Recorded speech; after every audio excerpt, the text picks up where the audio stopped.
یہ پہلا سوال ہندوستان سے ایک عالمی بچے نے بھجوایا ہے.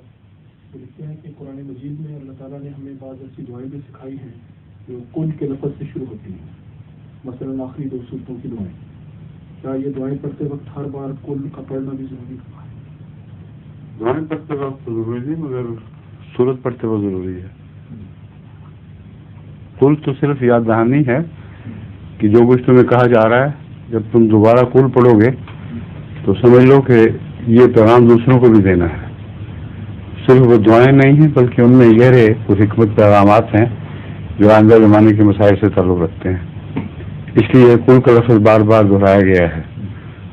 مگر جب خود انسان دعا کرتا ہے اللہ کو مخاطب کر کے تو اس کو کل تو نہیں کہنا, یہ بندے کو مخاطب کرتے ہوئے کل کہا گیا ہے. تو دعا کرتے وقت کل کہنے کی ضرورت نہیں.